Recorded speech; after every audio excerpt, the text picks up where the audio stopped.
Kamusta mga katropa? Ngayong araw pag-usapan natin si BJ ng bandang Sweet Notes. Gaano nga ba kagaling si BJ bilang isang artist? Well, here we are again. I guess it must be. At bakit ganun na lang ang pagkahumaling ng kanilang mga fans? Una ay meron si BJ ng napakalamig at magandang boses.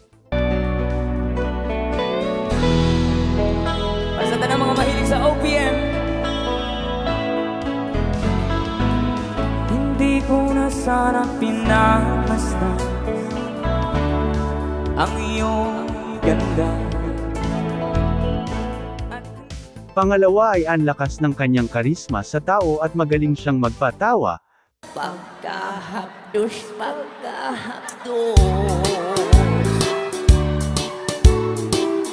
Now dili ko naman to. Pangatlo ay ang galing niya sa paglikha ng kanilang musika at pag-arrange ng dekalidad nilang tunog. Everybody, sing along with us from our city.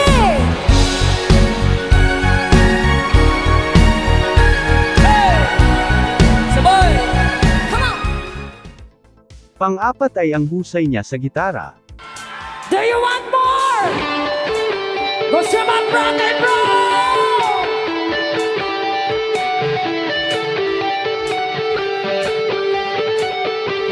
Sabay-sabay mag rock and roll! At ang panglima ay meron siyang napakahusay sa pagkanta na partner at misis na si Charlotte.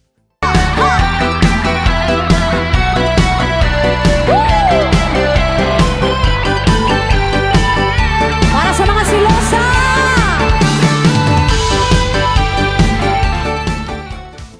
Samahan pa ng kanilang dedikasyon at pagpupursiga sa buhay, kasama ang dasal at pananalig sa may kapal, sulyapan natin ang ilan sa mga magaganda nilang performance. Oh, tara! I know you're everything that I've been looking for. Oh, sige, sayaw lang, sayaw! And I look into your eyes. Diba? Talagang napakahusay ng bandang Sweet Notes. Kaya kung isa ka sa gustong sumuporta sa kanila, mag-subscribe ka na sa kanilang channel na nandyan sa ating description, at ganun din sa ating munting channel para ma-notify ka sa mga susunod nating video. Maraming salamat sa panunood katropa.